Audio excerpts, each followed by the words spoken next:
Carl Brennan here with a tier list ranking, and I have scoured the internet high and low, not that high and low to be fair, to find what is considered Stephen King's 25 most popular novels. Not novellas, not short stories or collections of works, barring one, all novels. So what is effectively considered a top 25 Stephen King books? I figured we both read enough, you more than me, that we could do this. Yep, I'd hope so. Yeah, absolutely. It is considered 25 of his best works, and we have 5 rankings to put them in. The best, great, good, meh, and never read. So there is a category for if either of us have never ever read it, it goes there, of course. Now, I don't know, history of Stephen King starts back in, like most people, with the obvious books. And I kind of fell out of love with him many years ago, really, probably after The Dark Tower. Yeah, I think like our history of Stephen King starts with film, doesn't it? Really, of course it does. Yeah. You know, long before book. In fact, I would say that until I read The Dark Tower, I don't think I had read a Stephen King book. Then my love, I may have done, but I don't think I have. My love of The Dark Tower then pushed me to explore everything, and I went back and I reread everything from Carrie to It, you know, all the way through.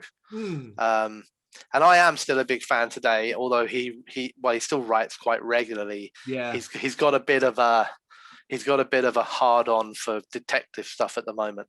Oh God! Like the Mr Mercedes Trilogy. Is that a trilogy? There are 3 books, yeah, in it, and actually, it's actually been done as a TV series available on Amazon, I believe. Maybe not on Amazon, on one of those Stars Play or something like that. You know, one of those additions. And Stephen King's the producer of it. And you want to know something amazing? Go on. It's really fucking good. Oh, that makes a change. It's actually, because I don't like the books because they're detective stories, but the films are fucking creepy as fuck, and the serial killer in it is fucking nuts. Okay. And it's actually really well made, well casted, well filmed, with no cheese whatsoever. And I was like, this is, because I didn't want to watch the series, my missus did, and I watched it, and I was like, this is fucking brilliant. That's a nice surprise. So yeah, but yeah, at the moment he seems to have a hard on for the detective side of things, but also for doing you know, when they co-write with another author.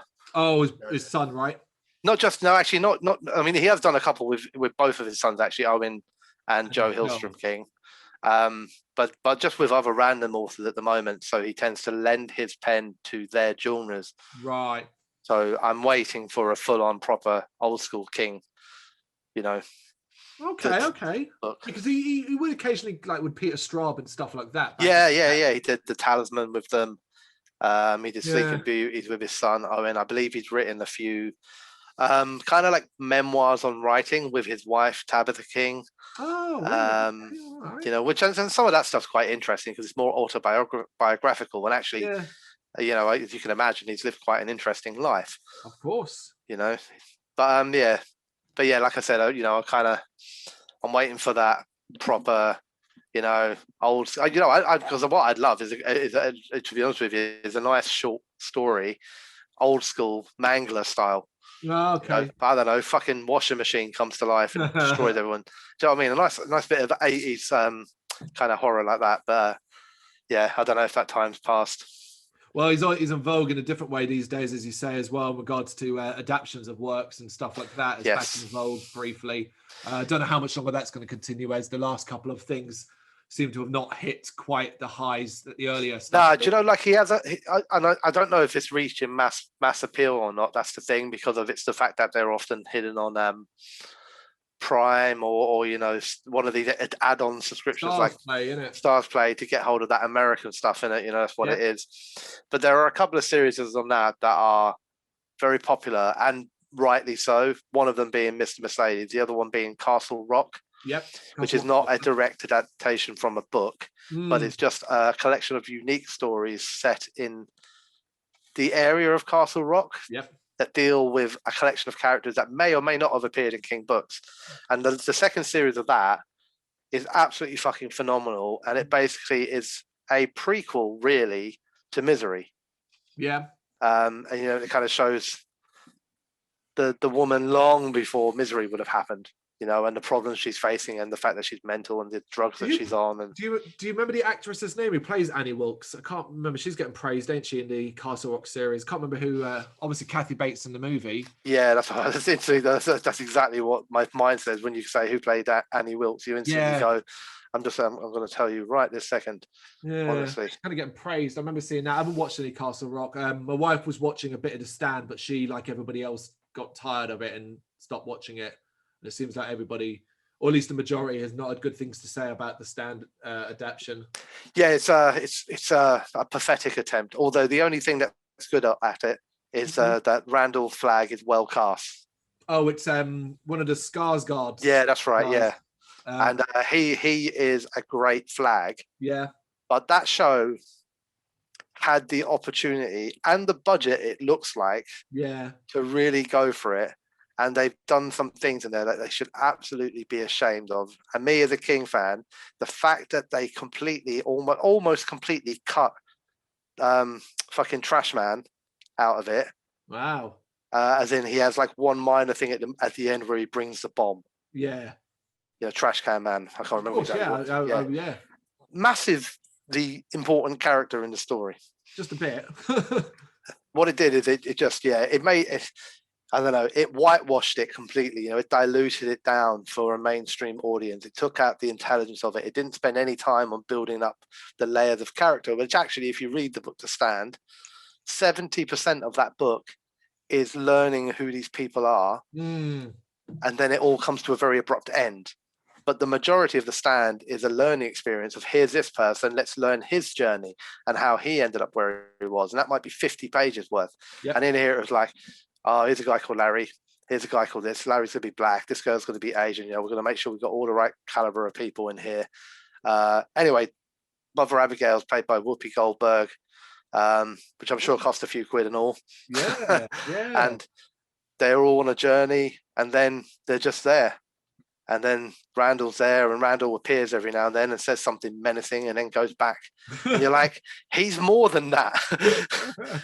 Stop making him look like he just stands. Like he's like, it's constantly filmed in Vegas with him standing at the top of, like, you know, say the inside of a casino, looking out at a window, surveying all the people dancing and against poles down below. And it was like, come on, man, you could have done more here. So anyway, Annie Wilkes is played by a lady called Lizzie Kaplan. Oh, okay. For the name. She does a fantastic job. We've done adaptions and the tier list already. Go check that out. So we'll move on from talking about the shows to these books then. Right. We're going to kick off with one that I had not read, but I know you have. It is 22/11/63, the date. That's a great book. This is the JFK assassination story, right? Yeah, kind of. I mean, that's the kind of running current behind it. Right. But I guess it's kind of a time travel story in a way that I guess, I don't know, sometimes I'm reaching here, but this is how I read them, you know, this is what I take from them. That actually kind of has connotations to things like the Dark Tower, because it's not so much that this man has a time travel machine or anything like that. It's that he finds a doorway, a path. And that was obviously a large part of the Dark Tower series, is that you can travel these paths between worlds. Of course. So he kind of ends up back there in that situation, and the JFK thing is just what happens to be happening at the time. And he sort of, I guess that becomes his method of salvation. Do you know what I mean? He didn't go back in time to stop the assassination of JFK. Yeah. He actually, he meets a person who tells him, James Franco in the film adaptation. Yes, Franco, isn't it? Yeah, of course. He does an all right job of it, to be fair. Because considering the guy's meant to be quite a weedy cop, so it kind of works out. Franco. But he meets a guy who, I guess, he shows him the way the world would have been if JFK hadn't been killed. And then that kind of becomes his mission to go back and stop the assassination. But it's more a story of his own salvation than it is about JFK. I was about to say, I thought you were going to say like that he sees a future where JFK survived and it was a worse future, so he was going back to change it. And I was about to say he ripped off Red Dwarf. Oh, no. An episode of Red Dwarf. It's the opposite. It's the opposite way around. Cool. But yeah, like it's a... Does he succeed? Spoilers. Well, Not per se, no, because I don't want to give too much away because you should actually read the book, and if anyone who hasn't should, because it is a very, very good book. Okay. It's more a case of that as the book goes on, the main point of the mission is not actually. It soon becomes apparent that that's not really that important. Right. It's other things going on around it. Right. That makes sense. So he learns as he goes, and there are some phenomenal characters in there. There are some mad's not the right word. There are some assumptions taken with who the killer is, because that's obviously still a topic of debate these days. Whereas obviously in the book, the man goes back with that knowledge, so he has people that he's watching. So they obviously make assumptions on who the actual killer is in the book. Grassy knoll and all that, yeah. Yeah. But I guess what it is it's a story of a man finding his own personal salvation in a mission that maybe wasn't quite as important as it seemed, but it gave him a mission. Okay. It gave him something to live for, to turn his life around, to focus on, and then, but set in that nice King kind of backdrop of, it's not a straight up fucking sci-fi, but it's got little undercurrents of doorways and stuff like that. It's like a real world thing, but a doorway through to another time. It is more there's a bigger picture, like all the King's stuff in it. Yeah. So yeah, for me, I think that's a great book. I really do. I didn't think I would like it because that was actually, it's not recent, but it's more recent than some, I'm sure, on your list. And okay. I thought this was going to be one of those first kind of detective style books when I read it. It doesn't sound good, does it? When you kind of do the summary, you go, man travels back in time to stop the assassination of JFK. Sounds horrible. And you think like, well, okay then. And I remember going into that book thinking, God, it's I'll give it a crack, but it sounds like it might be a chore. Yeah. And coming out of it being like, that is a fucking great book. So you want to put in great then, yeah? Yeah, I think it's a great book, yeah. Right, or best or whatever it is. Right, we're going back in time then. It's old telekinesis girl herself. It's Carrie. Now, I personally think this is one of those rare times where the adaptation is better than the book. Yeah, I mean, the book follows pretty much the same formula, but I don't think it gets across Margaret White's craziness to a better degree. And also, of course, there's a latter part involving the meteor that is just a bit like, huh? Yeah. Yeah, and I can understand that. I mean, I like the book, but I've got to be careful with this because I can understand like that the book wouldn't be for everybody. And I think even King himself has come out and said, like looking at some of my early works, I was obviously still tripping on something. Whatever. Do you know what I mean? So Carrie I've read. It's not a book I ever would read again. And I guess that's why I instantly put it down a category or two in my head, because a lot of Stephen King's books I do reread. More than once. But Carrie I wouldn't. Carrie I read for completion rather than read for desire. So I'd put it in good. Yeah, I think that's a fair place for it. Okay, this one's going to be fascinating, right? About where we might differ on this, right? So I'll preempt them without telling what the book is first by explaining my thoughts on the film. I fucking hated the film. Hated it with such a passion that whenever I hear "You'll Never Walk Alone," I don't just hate that song because of its associations with a football team. I hate it because of Cell. It's Cell. The film adaptation is absolutely dire. I will tell you that. No, I'm just saying. I think the film is as well. But I agree. Yeah, I know what you're saying. But I just wanted to add, my follow-up was that the book I fucking thought was brilliant. Sorry, the book was? Yeah, the book, yeah. Oh, I didn't think you liked the book. No, the film was the problem. The book, I sorry. I thought you didn't like the book either. That's the thing. I've always thought the book was really, really good, because it does the one thing that the film failed in massively, and it actually makes you give a fuck about the character. That's it. Oh my God, how important was that? Yeah, you could not give a fuck about John Cusack in that movie. And honestly, I was quite happy. I was fingers crossed he dies soon, because he's a proper bell end. Yep. But in the book, the story's probably one of his less unique ideas. Agreed. Because essentially it's just a zombie apocalypse story with a twist. Yeah. The virus is a computer virus rather than a physical, chemical, biological virus. Mm-hmm. The zombies, I know they're not zombies, but they are to a degree. Same thing, innit? They're kind of 28 days later styled, as in they're frenzied. Yep. Rather than, the classical slow lumbering mass zombie. So it's not unique, but what it is it's just a really fucking good story. A really, really good story. It's quite a short story for some of King's works. And I think that works in its benefit because it's quite a blast. It's something that you can read in a couple of days and get from end to end and be like, bang, that was great. Mm-hmm. So yeah, for me, I think this is, what's the second category? What are we doing? The best, great, good, meh. I think Cell's a great book.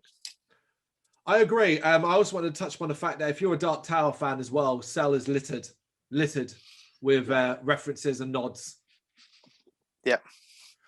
Great. Above or below 22 11 63? I'd put it below, personally. I'm going to go with that because I haven't read 22 11 63, so I think that's fair. Have you ever read Christine?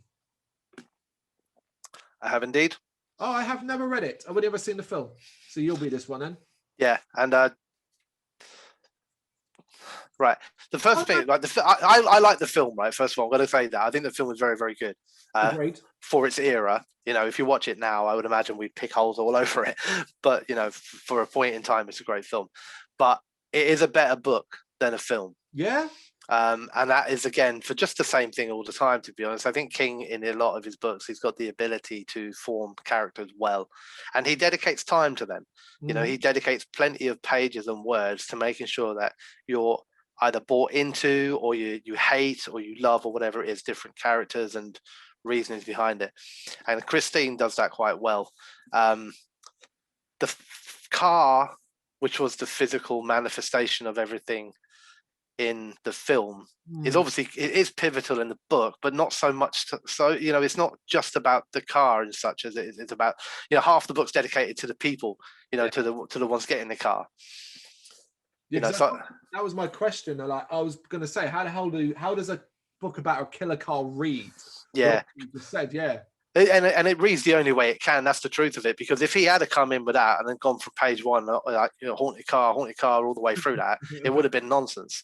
But instead, what he's done is what, you know, I guess what any good author would do, which is he's actually taken 75% of this book to bed you in, to set the scene, and then have a quarter of that book at the end to be the carnage that ensues.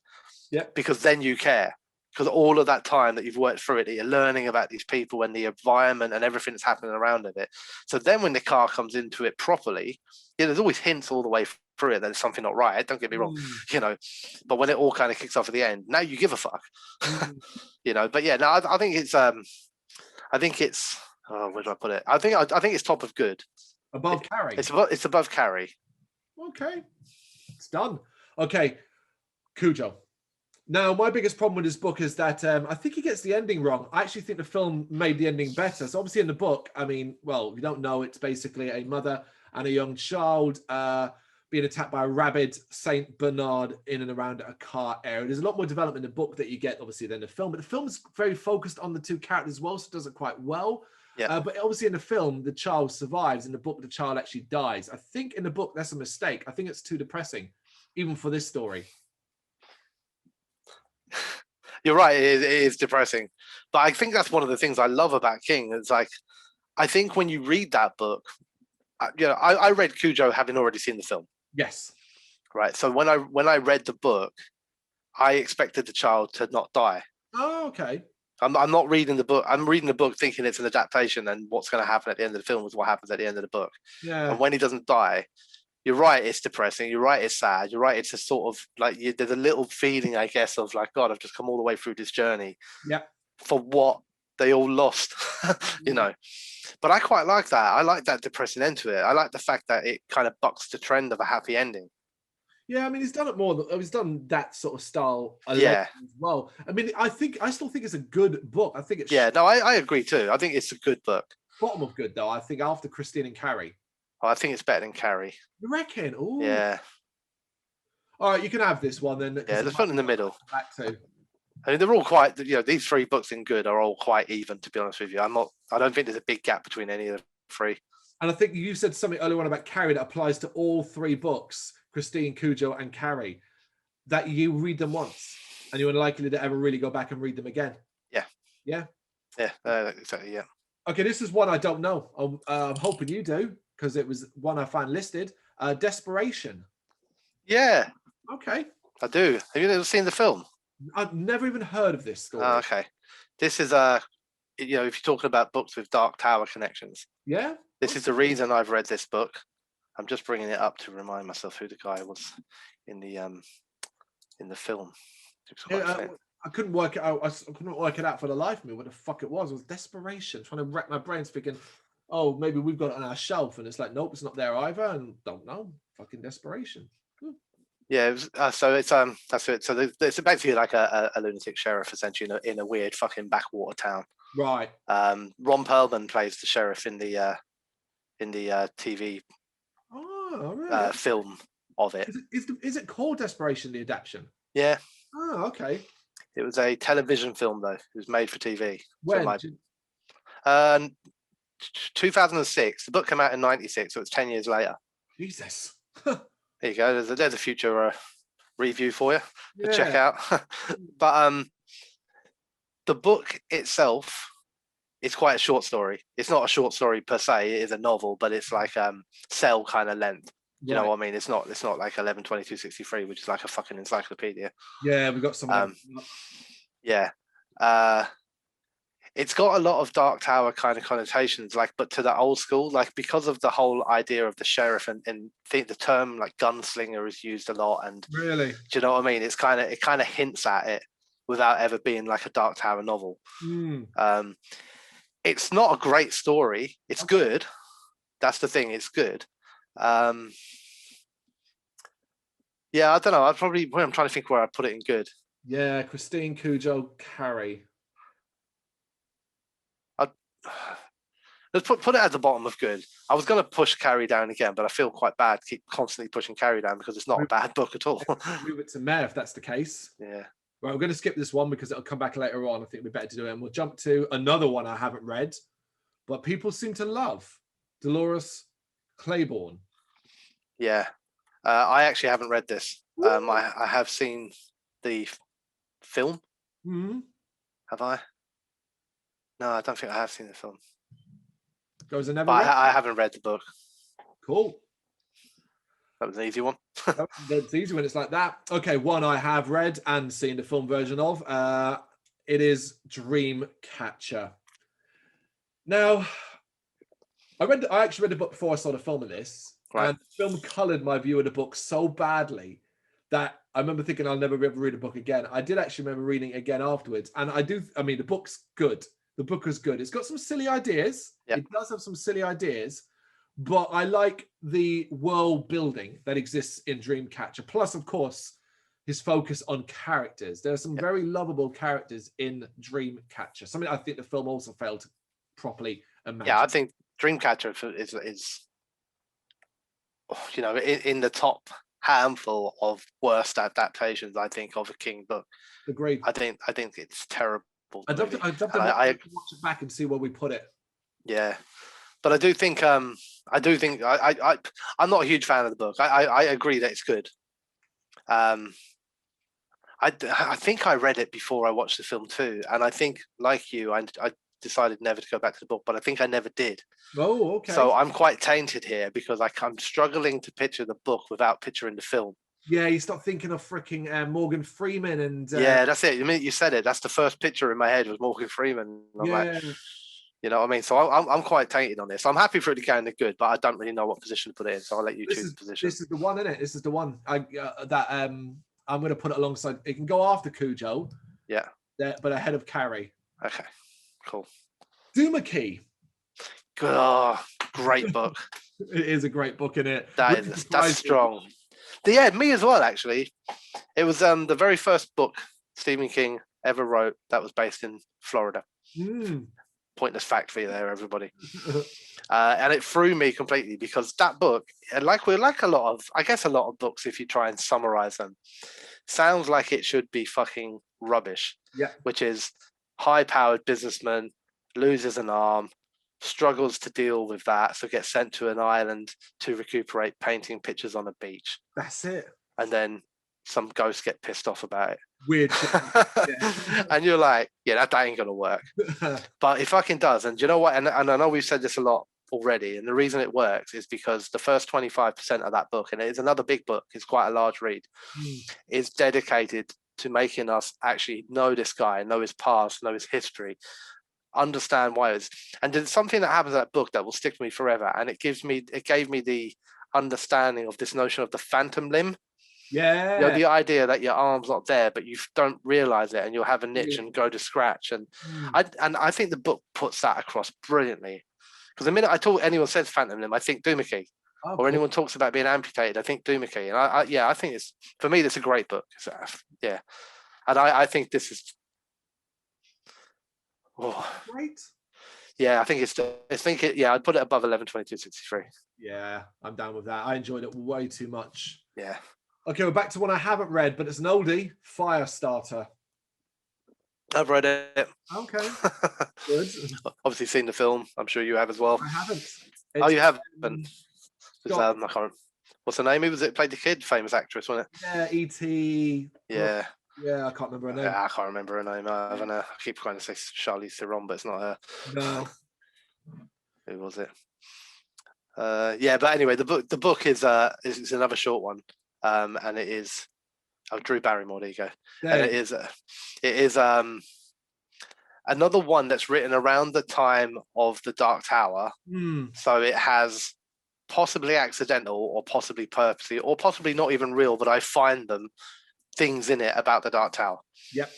You know, if you remember, a lot of the Dark Tower is based obviously around the idea of telekinetic kids, or kids with enhanced abilities breaking beams. Yep. And it's hinted quite heavily in the books of this that is exactly what Drew Barrymore's character would be. And she is hunted by what we learn to be things like the Taheen. Yep. So I love the book, but I love it because of its Dark Tower connections, not because of its story. Yeah, that's the thing. The story itself, I actually find to be quite boring, to be honest. The idea of a telekinetic pyrotechnic kind of kid who can shoot things on fire. It's not original. It's not exciting. That's the problem with it. When I read the book, I'm like, oh, she's a breaker. She's a breaker, and then I love it. But I don't love the Firestarter. I love the fact that she's a breaker. So for me, Firestarter is actually probably a meh. Yeah, I was thinking that. I think that's pretty. Yeah, is that the first one we put in there?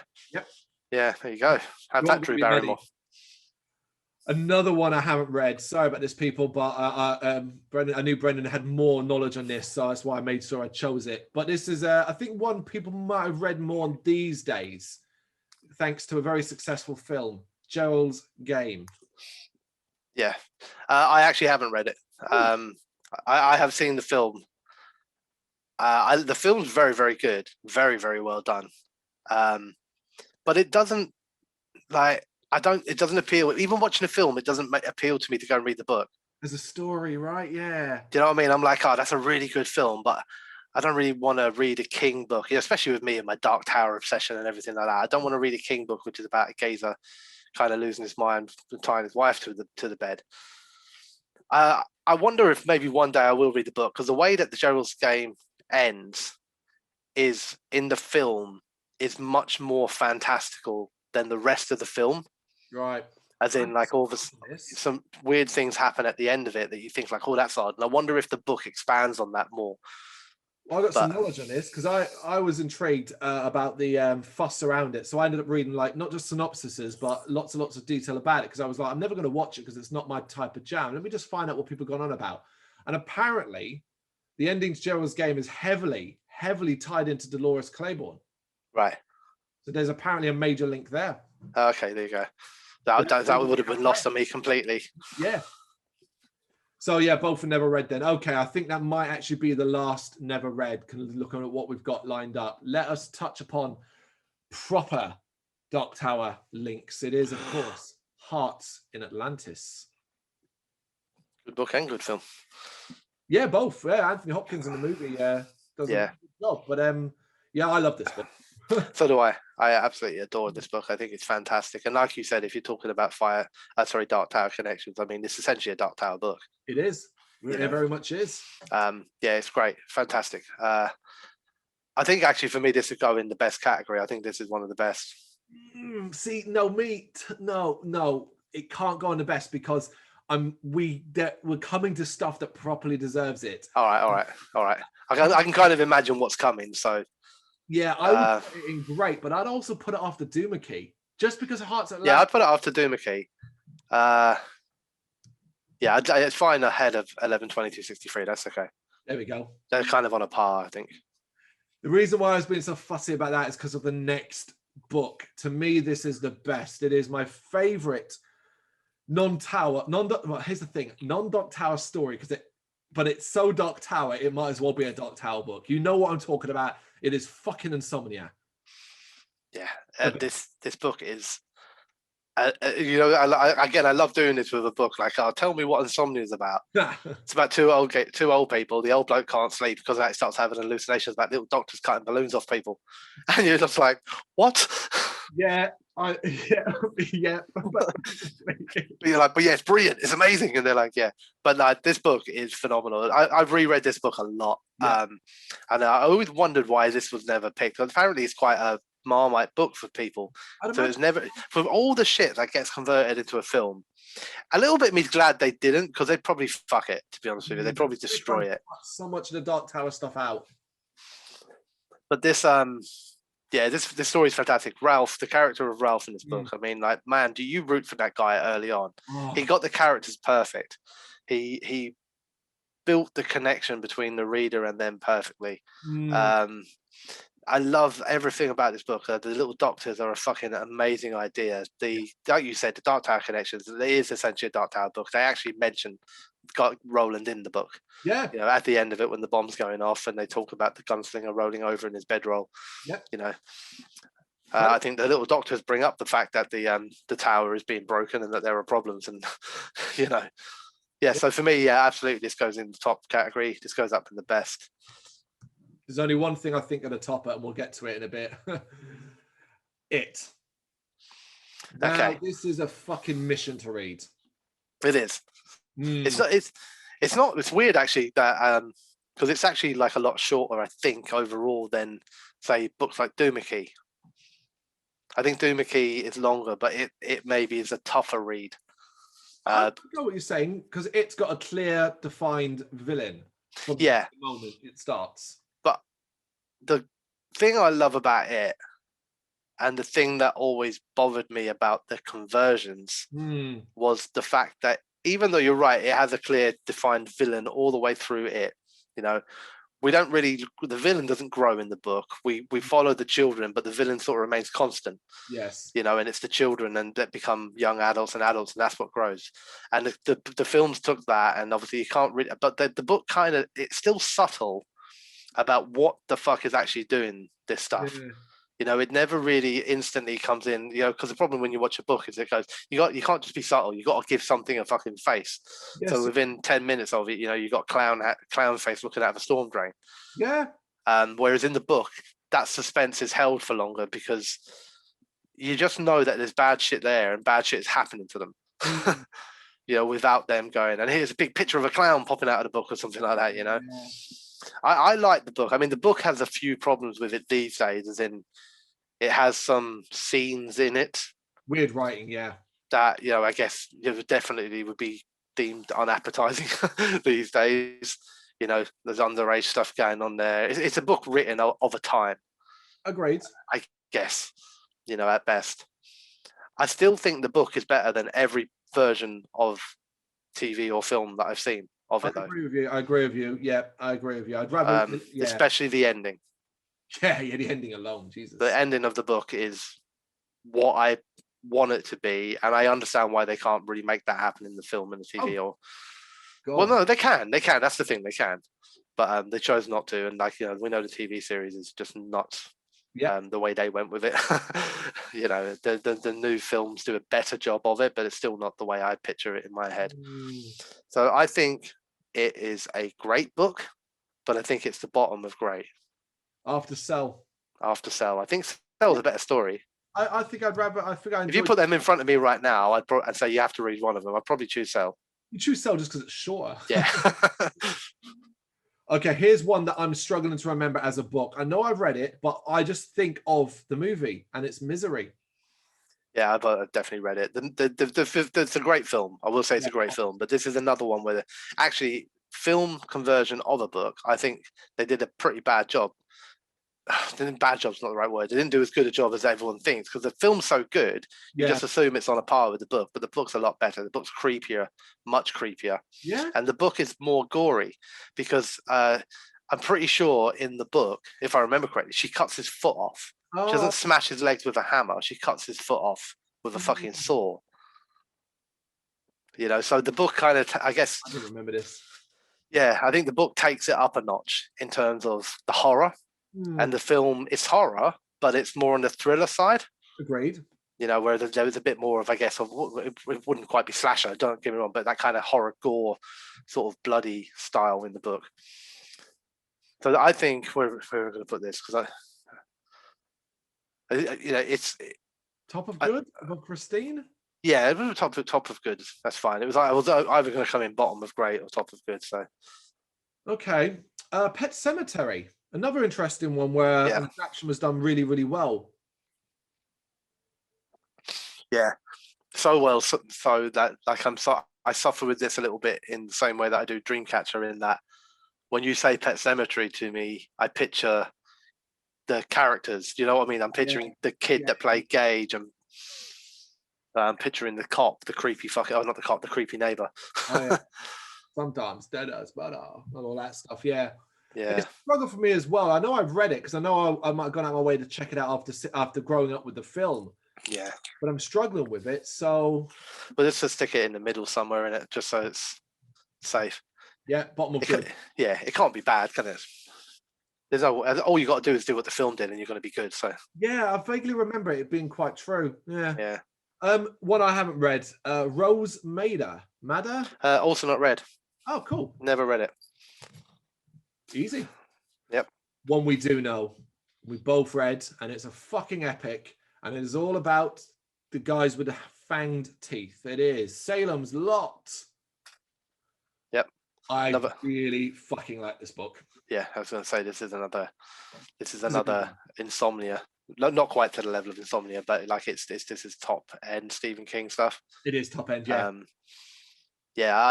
I'm trying to think. Like, I mean, obviously the film's great. There's no issue with the film whatsoever. But this is just another one where, you know, I think Salem's Lot, the movie, has more of a nostalgia memory than actually when you read the book. They're not actually close. It's kind of like a Misery a little bit, you know, where Misery is such a good film, therefore it must be a good adaptation. But actually, it's quite different to the book. It is. I think that's the same with Salem's Lot. Yep. Yeah, I know the film likes to spend its time as well building up the vampirism kind of things, but I think the book does it way more subtle, and it's way more terrifying. When I think of film, I think of a floating boy outside a window, and I think, God, that's cheesy. That's not how the book comes across. The book treats the vampire like a monster. Yes. That's what it is. It's not a joke. It's not jovial. There's no any of that kind of snappy one-liners or anything like that. The vampire is a horrific creature. That's what they treat it as. So again, the book focuses obviously on the human side of it, so that and again, it's just what King was good at. You know, it ties you in so that you care about the human. So then when the creature, whether it's a fucking car or a mangler or a vampire, that when that comes in as a wrecking ball, it has major impact. You know, and that's where he, I think, was a genius with his writing. He knew how to do that, how to spend the right amount of time on the character just to get you to care enough before he brings the thing in, whatever the fuck it is, and smashes your character to pieces.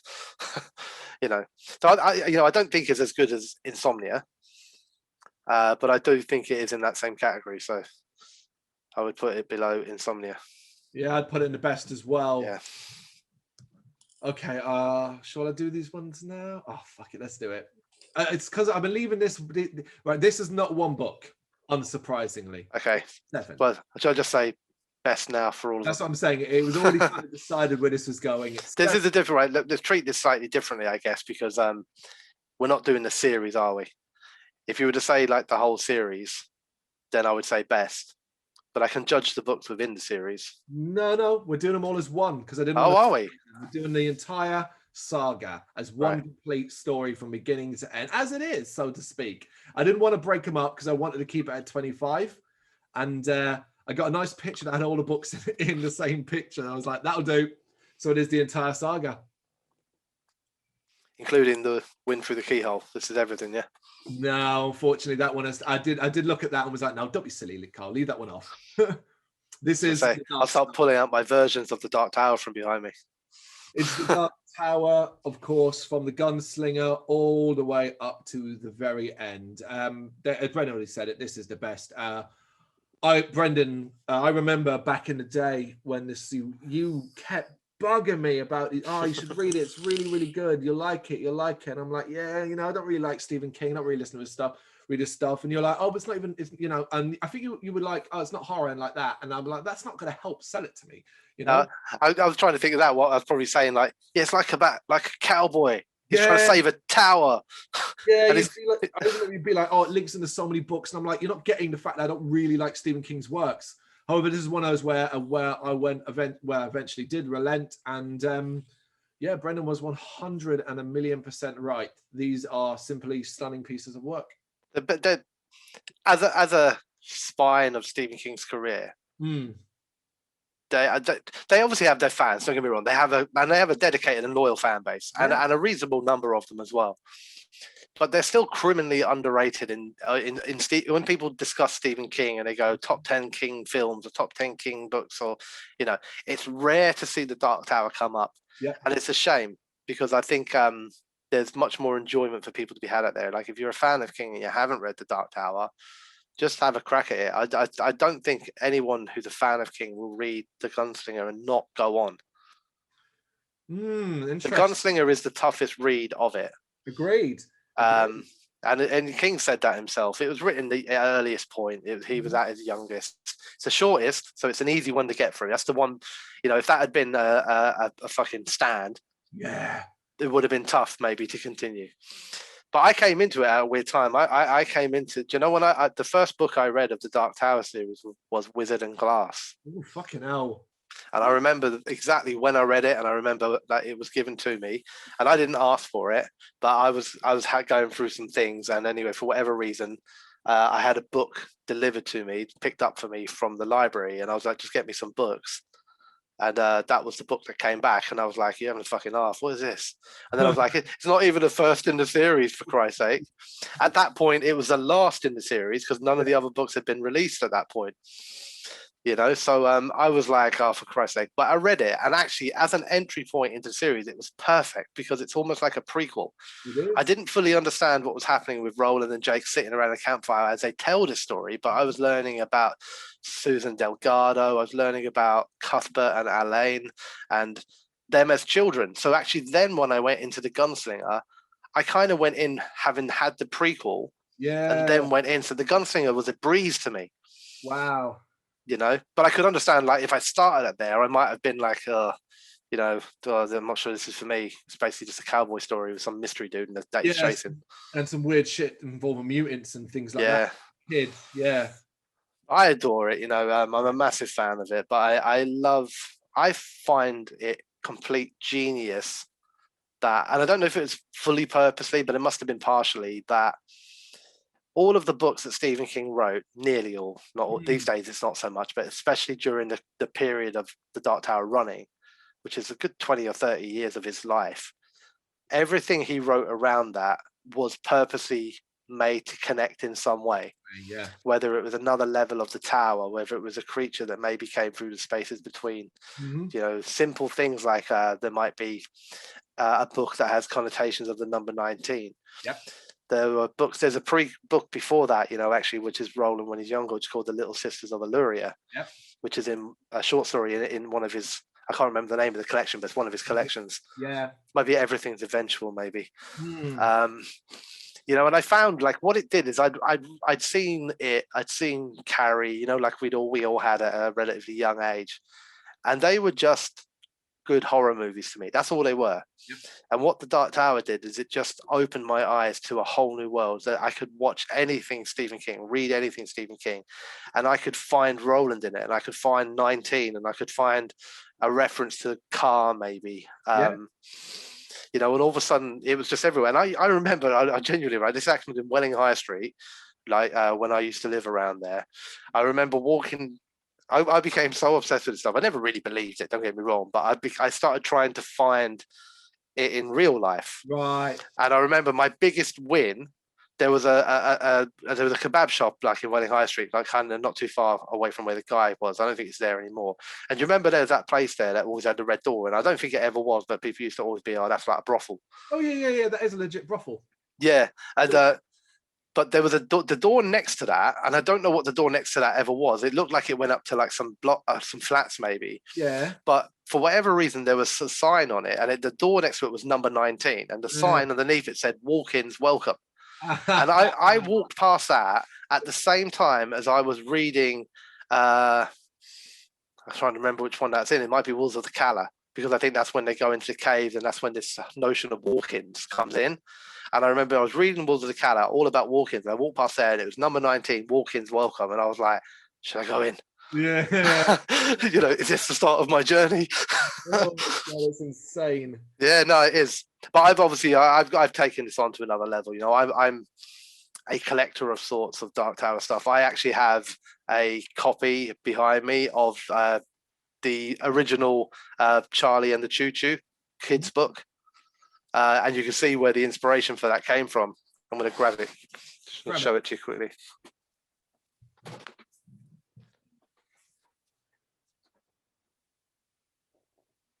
It obviously features heavily in the story Charlie and the Choo Choo, which became Blaine the Train by Beryl Evans. That's awesome. I've got the Robert Browning poem, an actual official book that I've got sealed in a vac pack back there, which was written and published in 1842, which has the original child Roland to the Dark Tower came 42-page long poem in it. I've got a 1922 BBC play that was done on the radio when they did a radio play during, like, between wartime when the TV wasn't so much of a thing, where they did a radio play of Robert Browning's poem. You know, like, which is so I'm a bit of a collector of some of the oddities around it, you know. So yeah, for me anyway, best. Yeah, I mean, the only thing I'll add to it is, you know, I already said obviously how I got into them. I have a stand at memory. There are certain times in probably the last decade where certain things in media have affected me in such a way that I've felt I've been compelled to stop what I'm doing and walk away. There are only two instances I can think of off the top of my head. One is famously Thomas Was Alone, the video game, where, spoilers, when I realized I had to destroy and kill Thomas and friends, I had to put the controller down and walk away because it was just, what the fuck? I was too much. The other, I was on a Southeastern train, which is a private train service in this country, runs in the southeast of the UK, London. And I was on that coming back from work, and I reached a point where a character dies, a very important character dies, and I had to put the book down. I had to stop reading.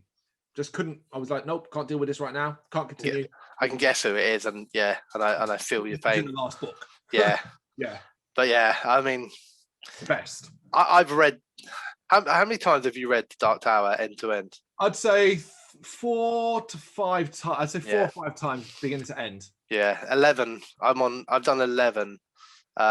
But do you get? I don't know. This is possibly just me and my obsession with it. But I get like an itch every now and then where I feel like it's time. And I was thinking that the other day. Literally the other day, I was feeling like, do you know what? It might be time to do the journey again. That's so weird because, right, it has been, I would say it's been at least 3 or 4 years since I've done it. And I think it was a couple of weeks ago, and I was looking at them and I was like, should I? It's a commitment. Should I? I did it then, but yeah, you talk about the itch. Yeah, it just came out of nowhere, and I was like, oh, do you know what? And that, I mean, you know, if nothing else, that's the sign. That's the true sign of a book, and it helps that it's so long, because I do find that even 11 times in, and when I do my 12th time, which I think I'll be starting soon, I'm just finishing another book first, that I still pick out things that I hadn't seen before. And the reason being, because of that clever connections. Yep. See, so something will happen now, like where I've seen the movie Gerald's Game since the last time I went round, and now I'll find a new connection. Yeah, you know, and that's the thing with it. Or I've watched the Mr Mercedes series, me thinking it's pure detective, but I'll find something in there and I go, oh shit. Yeah, just subtly there that you never noticed before. Yeah, that's awesome. Well, let's move on because that was not supposed to be that long. God almighty, I'm glad we did not break it up per book. That would have That's been all right. Yeah. What do we do? Our what should be the shortest video ever, which is the ranking of the Dark Tower books, and it turns into like a 10-hour fucking discussion. We still got some big hitters to come as well, right? Let me choose. Oh, let's do it. The Shining. So obviously the book is so wildly different to the adaptation. Most people probably know the adaptation better, but will also know that it's not a faithful adaptation at all. There is a more faithful adaptation out there, but it's shit. So it's all right. It's terrible acting. But the book, it's short as well. That's the coolest thing about this book. It is an easy read. I really enjoyed it. And for a while I was very like, screw the film, but then like you got to accept the film's a good film. Yeah, the film's a good film. It's just not the same story. You're right, it's significantly different, but it is good to watch on its own. But the book is it's a really, really strong book, man. It is. Everything in that film works better in the book. You mean the book works better than the film? Sorry, everything in the book works better than the film. The kids are creepier in text than they are in visual. Jack is a more complex character in the book than he is in... That's it. That's the thing the book did for me more than anything else, is it made me have sympathy for Jack, where in a film, I rarely did. The film made him a monster. Yes. But in the book, he wasn't. He was a struggling, broken, alcoholic, mental issues, depression. You felt for the fucking guy.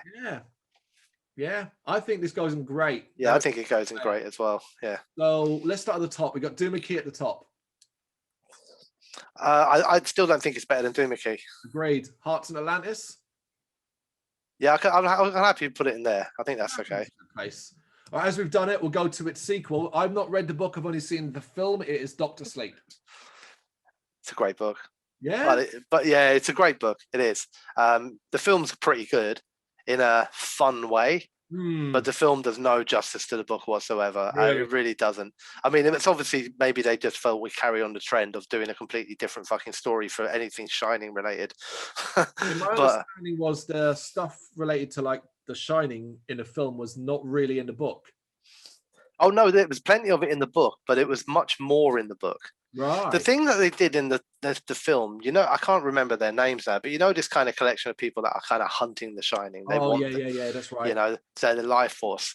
In the film, they were just like a handful of people that kind of appeared out of nowhere with no real backstory and just did their thing. And that was it. Yeah, exactly. And they were similar to that in the book, but they were all the time in the book. Really? We learned everything about them. We learned their backstories. We learned they weren't just fucking monsters who wanted to live forever. There was more to them. They were kind of connected to the force of the Shining. They were part of the Shining. So the book did what you'd expect from a book, as it took what the film did, which is like a highlight. Here's the highlights of the book, but the book gives you all the detail behind that. So yeah, the book's great. The characters, there's no problem with Danny in the film. Actually, Danny in the film's not too bad. Well, it's Hugh McGregor. Yeah, so, he does. They do him justice, I think. But what they didn't do in the film is they didn't bother with any of the stories of the characters around Danny. True. They just made it like we're following Danny. Here's a lot of shit happening to him. In the book, you know what King's like. He spends half the book telling us about this one random character who happens to just be somebody who's sitting on a bench that Danny walks past in the movie. And it matters. Like, it matters so much because you can put more in a paragraph of words than you can in a minute of movie. Yeah. Because you can kind of get those words straight into our mind rather than through our eyes first, where we might interpret it differently. So I think that's important. So for me, the book's a great book. It's a really, really great, and it's when there was an announcement of a sequel to The Shining, even in book form, I remember thinking, really? Yes, it's a terrible idea. Leave it alone. That's perfect. And then I remember finishing it and being like, that was a great idea. That was the right thing to do. It works. As long as they leave it alone now, that's the only thing.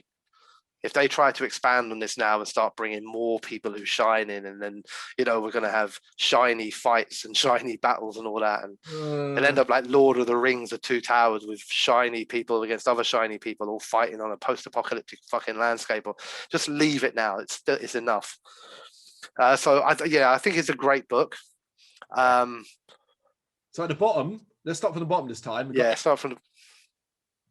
Yeah, just put it straight at the bottom, I think. Then. Okay. Yeah. Okay. 4 left, and 2 are potential contenders for the best. 2 maybe not. So let's do one of each. Let's start with the fucking tome that is Under the Dome. That rhymed. I didn't mean it. It is a tome, man. It is fucking disgrace, the size of this book. But it is a good book. It is a good book. It's the thing. I mean, this book spawned 8 series of a fucking show. That's how much they had to do to try and fit the bloody book in, or 5 series or something like that. But the show's the worst thing that ever got created. That didn't end; it got cancelled. Yeah, it was the worst thing that ever got created. It's the worst adaptation of anything Stephen King I've ever seen in my life. Shocking. And there are some bad ones out there, and this is top of that pile by a long shot. The book, though, you're right. It's long, man. I remember lugging this fucking thing around with me to read it. Do you know what I mean? You pull that out trying to pull that out on a packed underground or something like that. You need half a carriage to lie it on the floor. Oh, there it is. Holy fucking shit. Look at that. That's a proper one. Is that a hardback? Yeah, that's the hardback. Yeah. But I only have fond memories of reading it, though. That's the thing. I don't think back and it was a chore or I struggled my way through parts. I had fond memories of it. I know the ending is contentious. Of course. The whole sudden, it's aliens. Yeah. We needed an ending. He needed an ending. He needed an ending, and I like it. But that's the thing. But because I like King's style of writing, and that to me, it may be a surprise to a lot of people, but it wouldn't be a surprise to an avid King reader that suddenly there's aliens. I mean, it's fucking Stephen King. Yeah, why wouldn't there be? Why not? Exactly. So yeah, I'm a big fan of the book. I think this is a great book. Oh, I'd put it near the top of good. Would you? I'd put it at the bottom of great. Okay, that's there you go. That's like our negotiations. Yeah, that's close enough. I like that. Right, let's go for one of the best then. Let us choose The Stand. It's what position you put it in, isn't it? That's the only thing with The Stand. It is before The Dark Tower. It was my favorite Stephen King book ever. Yeah, well, actually, no, before The Dark Tower and before one other that I read afterwards, which we will get to. But The Stand, I'd probably put it these days as my 4th or 5th. Like, it's my top. It's in the top sort of 5 area of Stephen King's books. Oh, absolutely, yeah. There's no denying its quality. I remember reading like the opening 100 or 200 pages of that. Also, a very, very large book. Yeah. And I just remember. I can't remember who I was saying it to, but I remember it was like. I remember relaying it to people and going because it does this section where it's basically trying to rush through Captain Trips. So it does a paragraph of a person, gets you to know them, tells you about them, and then goes, they're dead. And does that, over. And I was just like, this is fucking brilliant writing, though. Jesus. It would also do, what I always remember as well, it did that for ages, but halfway through it, when kind of like Captain Trips is and the people have survived, it then does it for the people who die in other ways through accidents and stuff like that. And it just been like, the fuck? Yeah. I mean, that book is littered with misery. That's the truth of it. It's a despair and dark book. And obviously, without saying, there's a fucking massive Dark Tower relation. It could also be a Dark Tower extension. The disease and the City of Blood, Mr. Flagg himself, obviously. Of course. All of it. I mean, if you need to know people, the Wastelands alone is the direct connection to The Stand. Yeah. Yeah, so I mean, obviously, there's undoubtedly it goes in the very top category, like you said. But to me, it wouldn't be above The Dark Tower or Insomnia. That's it. That's exactly it. That's the thing. Yep, I agree. Those are the 2 of the ones I was referencing would be ahead of it. Yeah.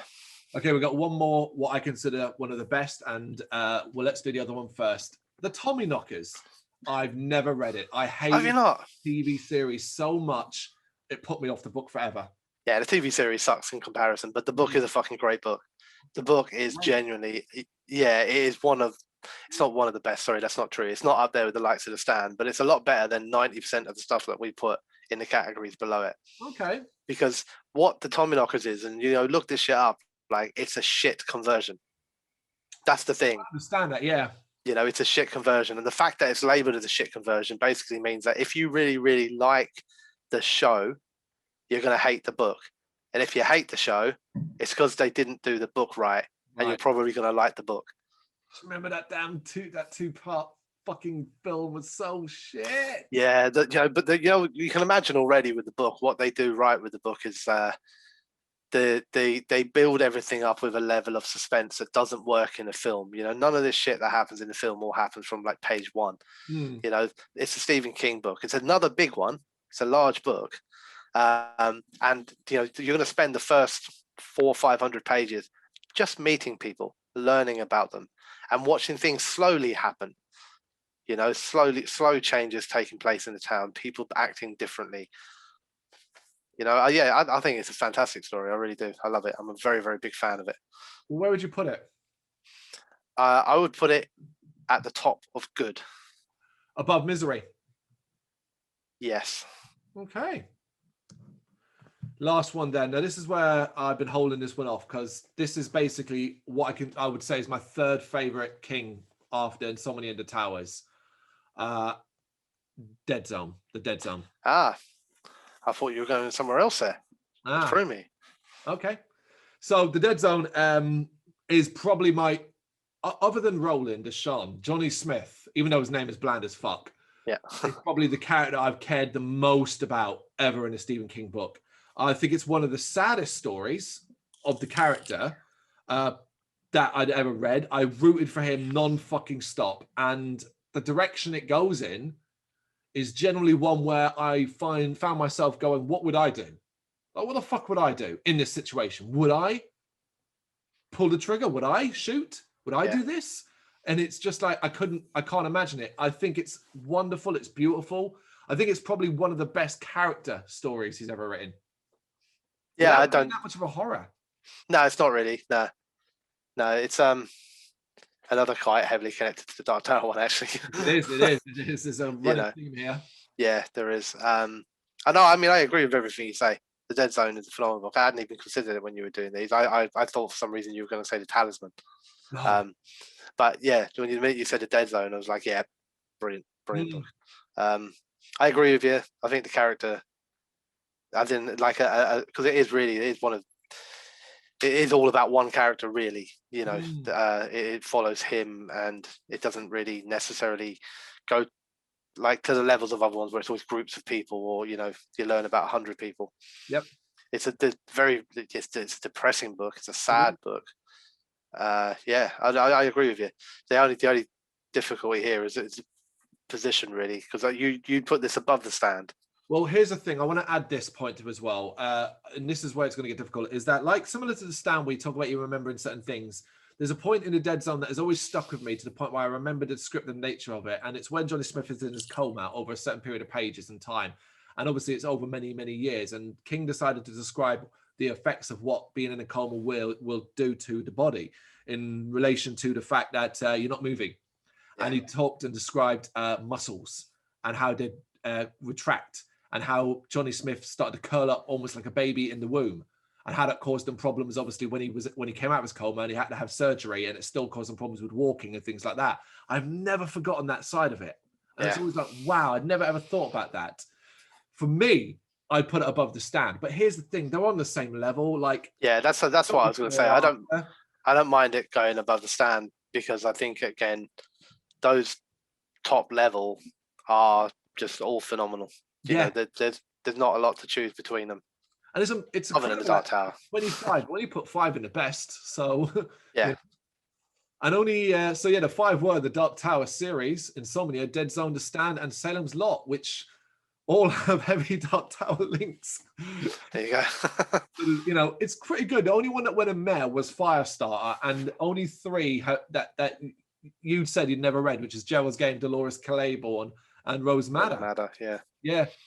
Because when I was looking at it, I was surprised. I didn't know this, but I do now. I was like, let me find Storm of the Century. That's a popular one, isn't it? And I was like, that was made straight for TV. That was a script, not a book. Yeah. I thought it was a book. Turns out it wasn't.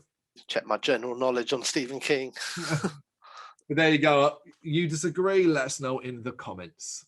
Thank you very much for watching. You can check us out on gbhbl.com, as well as on Facebook, Instagram, Twitter and Tumblr. Go to Patreon and help us out over there. That's patreon.com/gbhbl, as well as Big Cartel, where you can find some of our merchandise.